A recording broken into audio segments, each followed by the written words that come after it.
Assalamualaikum warahmatullahi wabarakatuh. Perkenalkan, nama saya Niko Tutraka dengan NIM 921419101 dari kelas D jurusan Akuntansi semester 5 Universitas Negeri Gorontalo.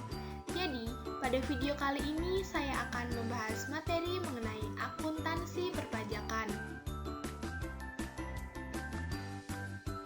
Nah, kita masuk pada bab 1 pendahuluan. Dengan pokok bahasan yang pertama akuntansi, yang kedua perpajakan, yang ketiga pembukuan atau pencatatan wajib pajak, dan yang keempat akuntansi perpajakan. Nah, akuntansi memiliki 4 pokok bahasan. Yang pertama definisi akuntansi, yang kedua aset, kewajiban, dan ekuitas, yang ketiga siklus akuntansi, dan yang keempat laporan keuangan. Kita masuk pada pembahasan definisi akuntansi. Nah, definisi akuntansi menurut American Secretarial, akuntansi adalah proses mengidentifikasi, mengukur, dan melaporkan informasi ekonomi untuk memungkinkan adanya penilaian dan keputusan yang jelas dan tegas bagi pihak pemakai informasi ini. Berarti, akuntansi merupakan proses yang terdiri dari identifikasi, pengukuran, dan pelaporan informasi ekonomi yang diharapkan berguna dalam penilaian dan pengambilan keputusan mengenai perusahaan yang bersangkutan. Definisi akuntansi menurut American Institute of Certified Public Accountants.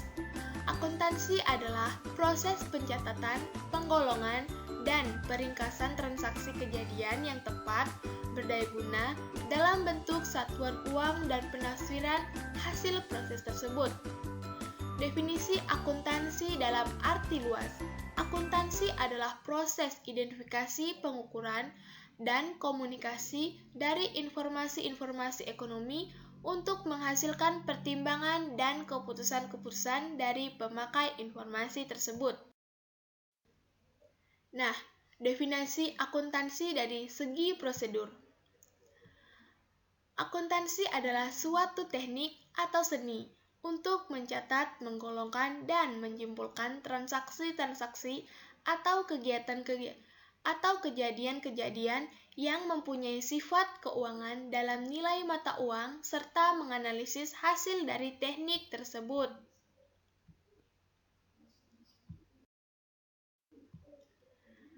Selanjutnya, pengertian aset, kewajiban, ekuitas. Aset sendiri merupakan sumber daya yang dikuasai oleh perusahaan sebagai akibat dari peristiwa masa lalu dan mempunyai manfaat ekonomis masa depan yang diharapkan akan diperoleh perusahaan.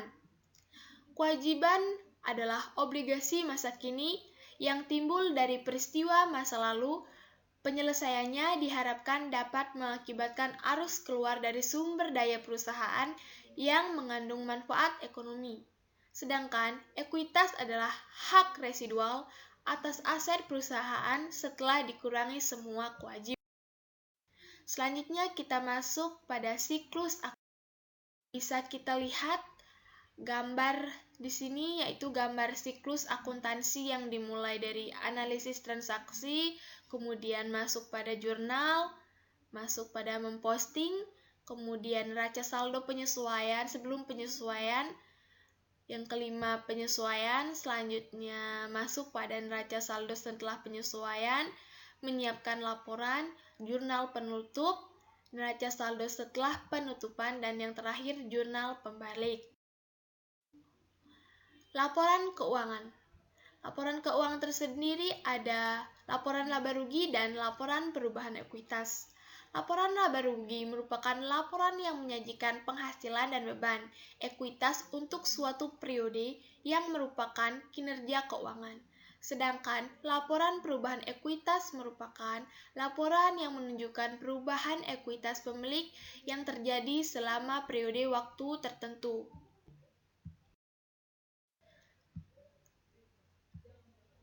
Selanjutnya, pengertian neraca. Neraca merupakan informasi yang menyajikan aset, kewajiban, dan ekuitas suatu entitas pada tanggal tertentu. Laporan arus kas, yaitu laporan yang menyajikan informasi perubahan historis atas kas dan setara kas entitas yang menunjukkan secara terpisah perubahan yang terjadi selama satu periode dari aktivitas operasi, investasi, dan pendanaan. Nah, selanjutnya pembahasan tentang catatan atas laporan keuangan.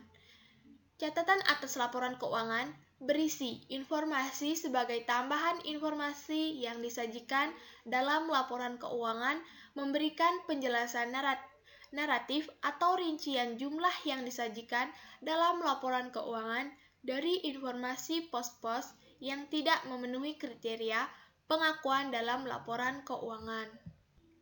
Nah, bisa kita lihat pada gambar di samping di sini menunjukkan penyajian laporan keuangan.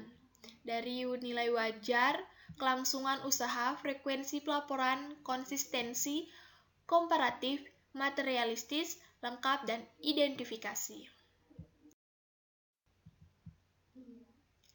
Selanjutnya kita masuk pada pembahasan materi perpajakan.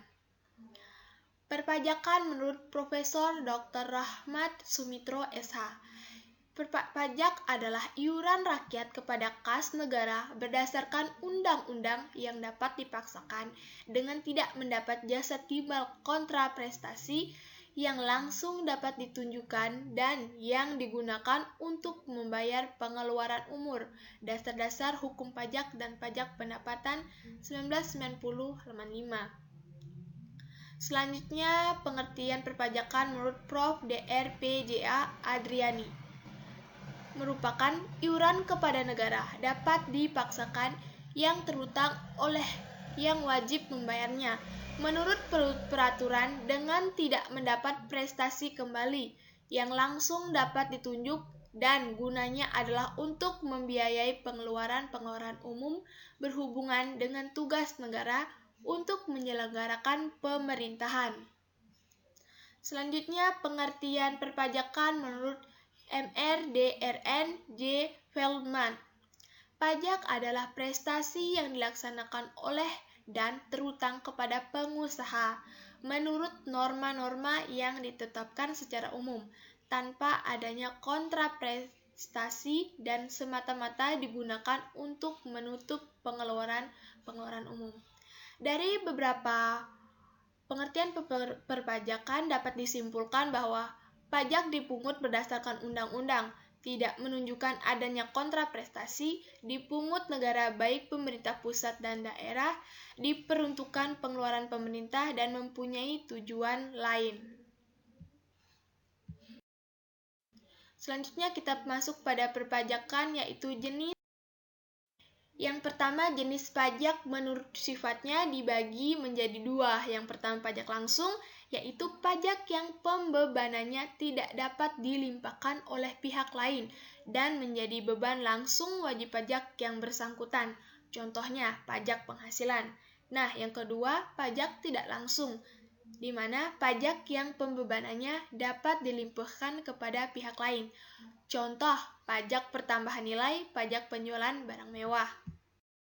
Selanjutnya, jenis pajak menurut sasaran atau objeknya juga dibagi menjadi dua. Yang pertama, pajak subjektif, yaitu pajak yang berdasarkan pada subjeknya yang dilanjutkan dengan mencari syarat objektifnya, dalam arti memperhatikan keadaan diri wajib pajak. Contohnya, pajak penghasilan. Yang kedua, pajak objektif, di mana pajak yang berdasarkan pada objek tanpa memperhatikan keadaan diri wajib pajak. Contoh, pajak pertambahan nilai, pajak penjualan barang mewah, pajak bumi dan bangunan, dan bea materai. Selanjutnya yaitu jenis pajak menurut pemungutnya dibagi menjadi dua. Yang pertama, pajak pusat, yaitu pajak yang dipungut oleh pemerintah dan digunakan untuk membiayai rumah tangga pemerintah pusat. Contohnya, pajak penghasilan, pajak pertambahan nilai, pajak penjualan barang mewah, pajak bumi dan bangunan, bea materai. Yang kedua, pajak daerah, di mana pajak yang dipungut oleh pemerintah daerah dan digunakan untuk membiayai rumah tangga pemerintah daerah.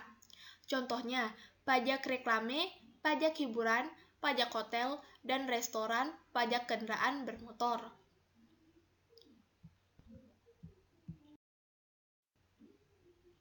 Selanjutnya kita masuk pada pembahasan pembukuan atau pencatatan wajib pajak. Di sini pembahasannya terbagi menjadi 3 pokok pembahasan. Yang pertama, pengertian pembukuan atau pencatatan. Yang kedua, kewajiban pembukuan. Dan yang terakhir, kewajiban pencatatan. Pembahasan yang materi pertama yaitu pengertian pembukuan. Menurut Undang-Undang KUP Nomor 16 Tahun 2009 Pasal 1 Angka 29, proses pencatatan yang dilakukan secara teratur untuk mengumpulkan data dan informasi keuangan yang meliputi harta kewajiban, modal, penghasilan, dan biaya, serta jumlah harga perolehan dan penyerahan barang atau jasa yang ditutup dengan menyusun laporan keuangan berupa neraca dan laporan laba rugi untuk periode tahun pajak tersebut. Sedangkan pengertian pencatatan menurut Undang-Undang KUP Nomor 16 Tahun 2009 Pasal 1 Angka 29, pengumpulan data secara teratur tentang peredaran bruto dan atau penghasilan bruto sebagai dasar untuk menghitung jumlah pajak yang terutang, termasuk penghasilan yang bukan pajak dan atau yang dikenakan pajak yang bersifat final. Wajib pajak. Di sini kita bisa lihat gambar materi wajib pajak di sini, yaitu di mana orang pribadi yang melakukan kegiatan usaha atau pekerjaan bebas dengan peredaran bruto dalam 1 tahun kurang dari 4,8 miliar dan melakukan pencatatan dan pembukuan. Selanjutnya, orang pribadi yang melakukan kegiatan usaha atau pekerjaan bebas sesuai Undang-Undang Perpajakan dapat menghitung penghasilan neto dengan menggunakan norma perhitungan penghasilan neto, melakukan pencatatan, dan orang pribadi yang tidak melakukan kegiatan usaha atau perpajakan bebas dan melakukan pencatatan. Materi pembukuan pencatatan wajib pajak.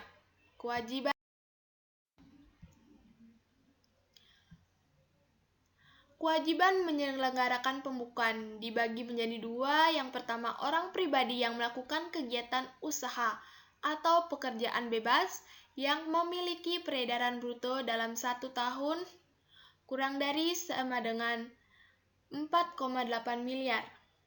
Nah, yang kedua, pembukuan harus diselenggarakan dengan cara atau sistem yang lazim dipakai di Indonesia. Misalnya, berdasarkan standar akuntansi keuangan, kecuali peraturan perundang-undangan perpajakan menentukan lain. Di sini kita bisa lihat pembahasan informasi pembukuan diperlukan untuk menghitung pajak yang terhutang dan verifikasi, serta pemeriksaan dan investigasi terhadap kebenaran penghitungan jumlah utang pajak tersebut. Mempermudah wajib pajak mengisi SPT, mempermudah perhitungan penghasilan kena pajak, dan penyajian informasi tentang posisi finansial dan hasil usaha untuk bahan analisis atau pengambilan keputusan ekonomi perusahaan. Nah, selanjutnya syarat menyelenggarakan pembukuan. Kita bisa lihat di sini ada beberapa syarat dalam menyelenggarakan pembukuan. Yang pertama, haruslah diselenggarakan dengan memperhatikan itikat baik dan mencerminkan keadaan atau kegiatan usaha yang sebenarnya. Yang kedua, haruslah diselenggarakan di Indonesia dengan menggunakan huruf Latin, angka Arab, satuan mata uang rupiah, dan disusun dalam bahasa Indonesia atau bahasa asing yang diizinkan oleh Menteri Keuangan. Yang ketiga, diselenggarakan dengan prinsip taat asas dan stelsel akrual dan stelsel kas. Yang keempat, perubahan terhadap metode pembukuan atau tahun buku harus mendapat persetujuan Direktorat Jenderal Pajak. Yang kelima, pembukuan yang diselenggarakan sekurang-kurangnya terdiri atas catatan mengenai harta, kewajiban, modal, penghasilan dan biaya, serta penjualan dan pembelian sehingga dapat dihitung besarnya pajak yang terhutang. Nah, dan yang terakhir, buku catatan dan dokumen yang menjadi dasar pembukuan dan dokumen lain termasuk hasil pengolahan data dari pembukuan yang dikelola secara elektronik atau secara program aplikasi online wajib disimpan selama 10 tahun di Indonesia. Perbedaan tahun buku dengan tahun takwin atau kalender. Tahun kalender sendiri sama dengan 1 Januari sampai dengan 31 Desember. Sedangkan tahun buku sama dengan periode pembukuan dalam satu siklus akuntansi. Apabila wajib pajak menggunakan tahun buku yang tidak sama dengan tahun kalender, penyebutan tahun pajak yang bersangkutan menggunakan tahun yang di dalamnya termasuk 6 bulan pertama atau lebih. Contoh, tahun buku 1 Juli 2018 sampai dengan 30 Juni 2019, tahun pajak 2018. Tahun buku 1 Oktober 2018 sampai dengan 30 September 2019, tahun pajak 2019.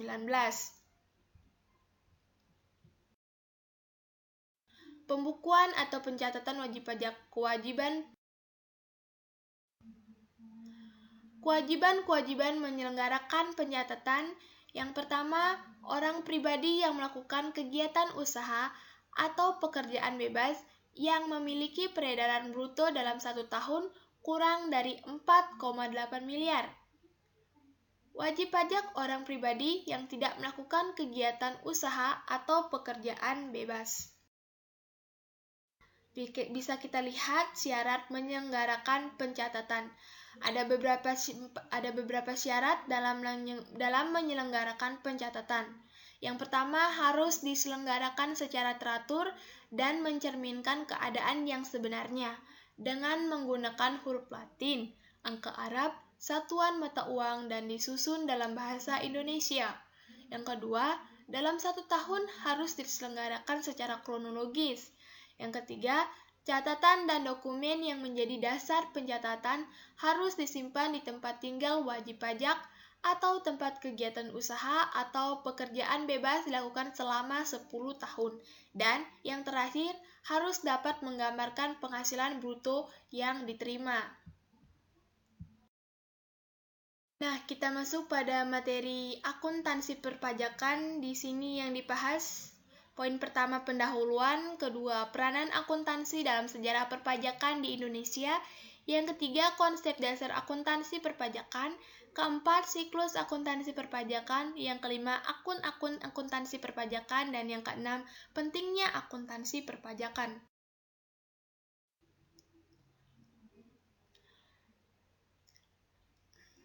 Nah, pada pendahuluan yang dibahas yaitu akuntansi versus pajak, perbedaan orientasi pelaporan, perbandingan SPT tahunan, PPh badan, dan laporan keuangan komersial, ciri kualitatif laporan keuangan pajak, dan pengertian akuntansi perpajakan. Akuntansi versus pajak. Akuntansi sendiri merupakan sistem informasi yang menghasilkan laporan kepada pihak-pihak yang berkepentingan mengenai aktivitas ekonomi dan kondisi perusahaan. Sedangkan pajak yaitu iuran rakyat kepada kas negara berdasarkan undang-undang yang dapat dipaksakan yang tidak mendapat jasa timbal balik kontra prestasi yang langsung dapat ditunjukkan digunakan untuk membayar pengeluaran umum.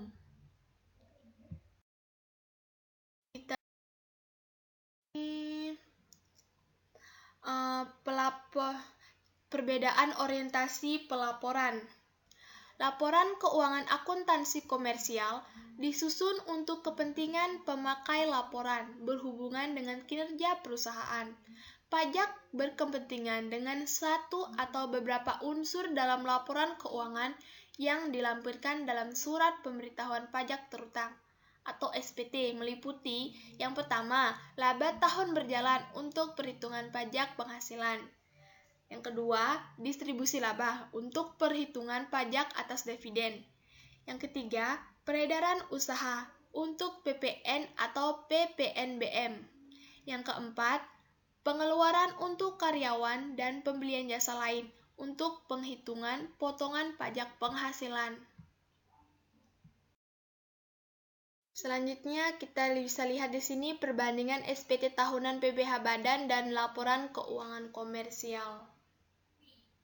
Di sini kita bisa lihat dari aspek SPT tahunan PPh Badan dan dari laporan keuangan. Dari pengguna SPT tahunan PPh Badan yaitu Leviskus, sedangkan laporan keuangan berbagai pengguna multi-user.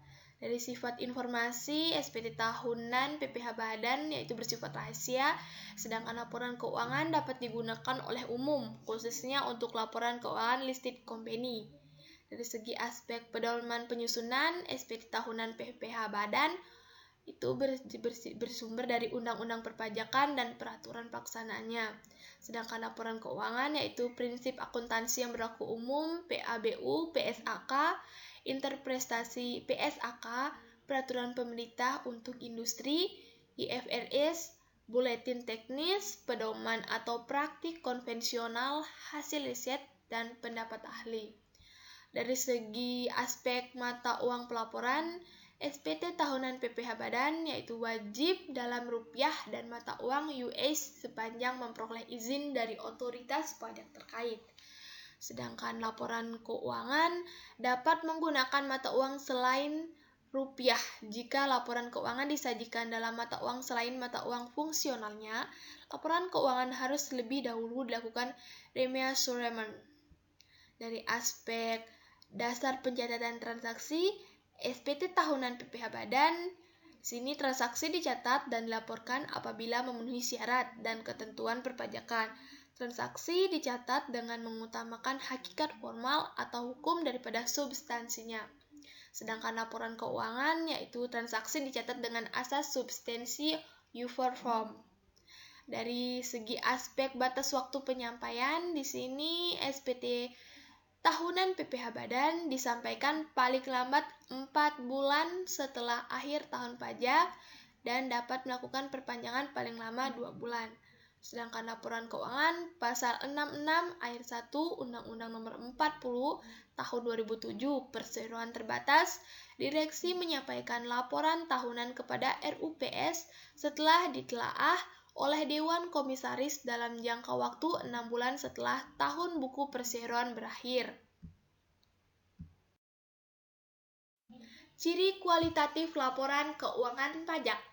Nah, di sini dijelaskan yang pertama dapat dipahami oleh petugas atau pemeriksa pajak. Yang kedua, sensitivitas informasi, bukan materialitas. Yang ketiga, laporan keuangan fiskal disajikan secara jujur dengan itikat baik. Substansi beban yang dapat dikurangkan dari penghasilan bruto adalah beban untuk mendapatkan, menagih, dan menerima penghasilan yang merupakan objek pajak yang dihitung dari penghasilan itu. Dan yang terakhir, dapat dibandingkan dengan periode sebelumnya, terutama untuk kompensasi kerugian, utang piutang antar periode, dan perbandingan pengakuan laba atau rugi yang menuntut konsistensi kebijakan akuntansi pajak. Perubahan kebijakan akuntansi pajak dimungkinkan dengan persetujuan Direktur Jenderal Pajak dengan mengajukan permohonan dilengkapi alasan.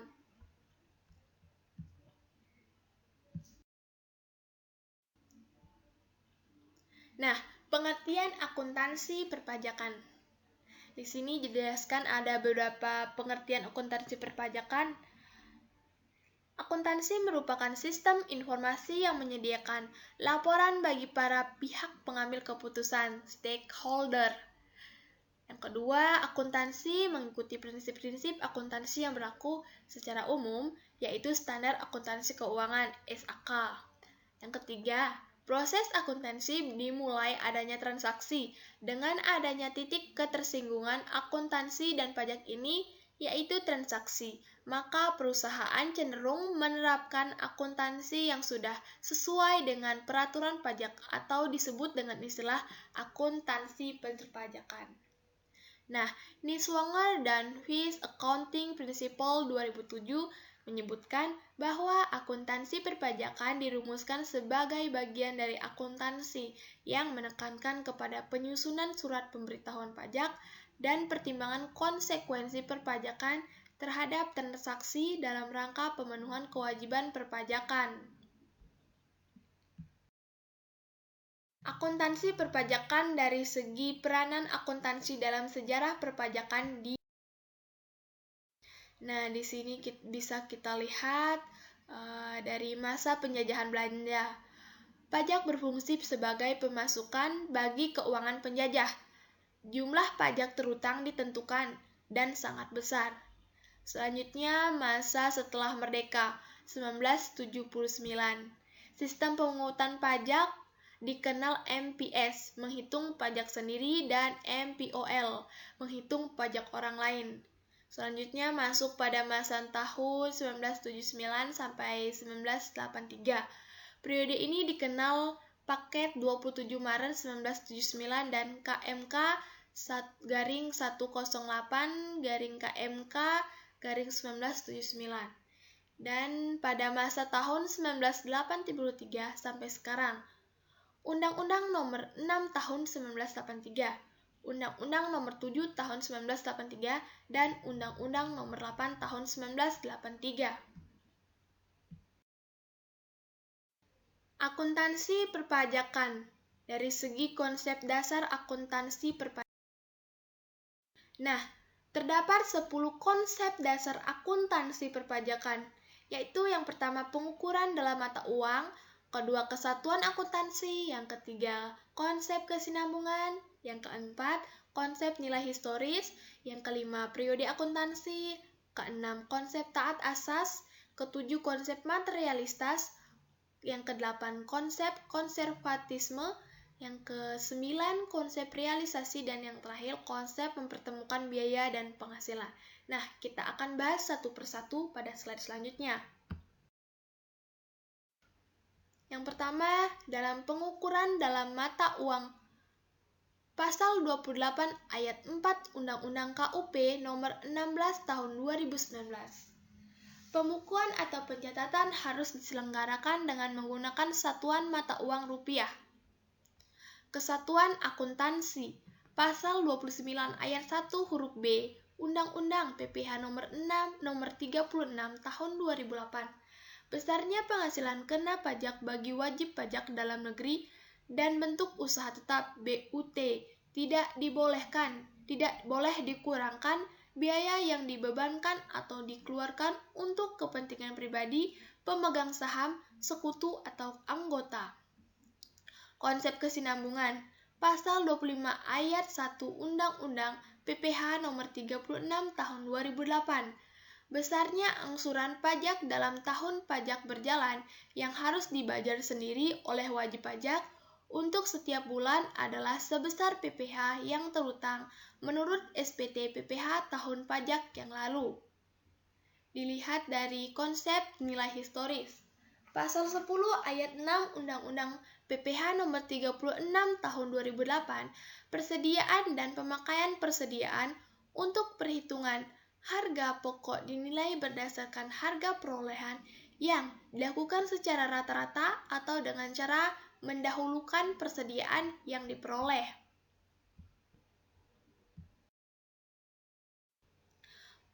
Dari segi konsep periode akuntansi, Pasal 28 ayat 6 Undang-Undang KUP Nomor 16 Tahun 2009. Tahun pajak adalah sama dengan tahun takwin, kecuali wajib pajak menggunakan tahun buku yang tidak sama dengan tahun takwin. Dari segi konsep taat asas, Pasal 28 ayat 5 Undang-Undang KUP Nomor 16 Tahun 2009. Pembukuan diselenggarakan dengan prinsip taat asas. Dari segi konsep materialitas, Pasal 9 ayat 2 Undang-Undang PPH Nomor 36 Tahun 2008, pengeluaran untuk mendapatkan, menagih, dan memelihara penghasilan yang mempunyai masa manfaat lebih dari 1 tahun tidak dibolehkan untuk dibebankan sekaligus, melainkan dibebankan melalui penyusutan atau amortisasi sebagaimana dimaksud dalam pasal 11 atau pasal 11A. Dilihat dari segi konsep konservatisme.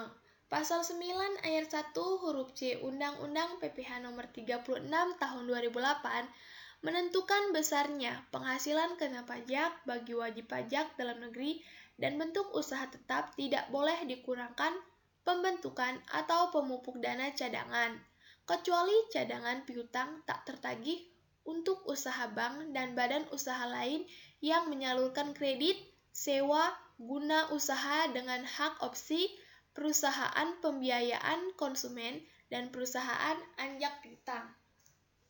Konsep realisasi.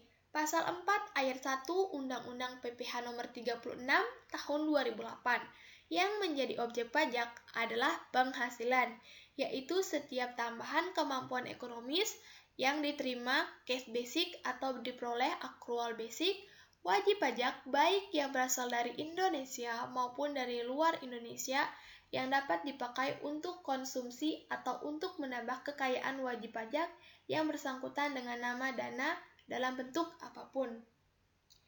Dilihat dari konsep mempertemukan biaya dan penghasilan. Pasal 6 ayat 1 Undang-Undang PPH nomor 36 tahun 2008. Nah, besarnya penghasilan kena pajak bagi wajib pajak dalam negeri dan bentuk usaha tetap ditentukan berdasarkan penghasilan bruto dikurangi biaya untuk mendapatkan, menagih, dan memelihara penghasilan. Akuntansi perpajakan. Siklus akuntansi perpajakan.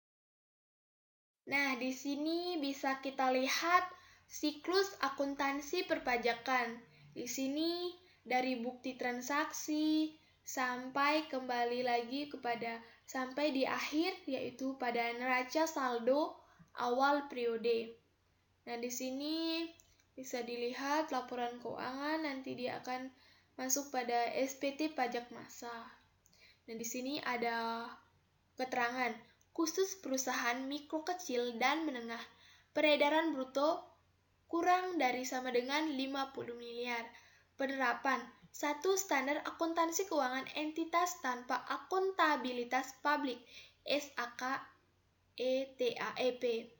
Yang kedua, paket Undang-Undang Perpajakan Undang-Undang 16/2019, Undang-Undang 36/2008, Undang-Undang 42/2019/2009.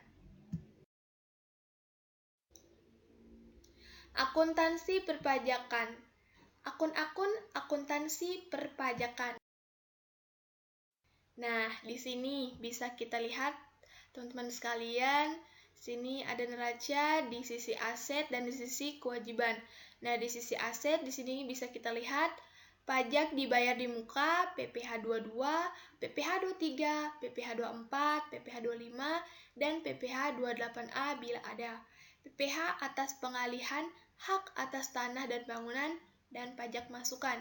Di sisi kewajiban kita bisa lihat di sini ada utang pajak, PPH 21, PPH 23, PPH 26, PPH 29, dan pajak keluaran.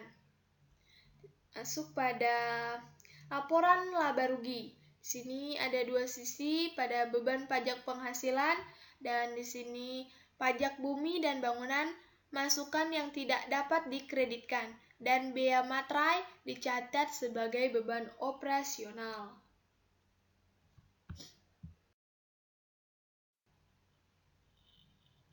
Akuntansi perpajakan.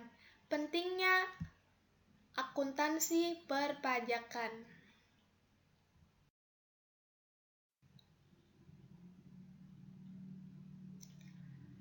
Akuntansi perpajakan sangatlah penting karena menekankan perlunya pemahaman perpajakan yang baik oleh wajib pajak, terutama wajib pajak badan, agar jangan sampai terjadi kesalahan dalam perhitungan pajaknya, karena nantinya akan dapat saja sewaktu-waktu dilakukan pemeriksaan pajak oleh para aparat pajak atau Fiskus. Akuntansi perpajakan juga penting untuk wajib pajak dalam melakukan perencanaan pajak. Nah, Baiklah, cukup sekian materi video pembahasan akuntansi perpajakan yang dapat saya sampaikan.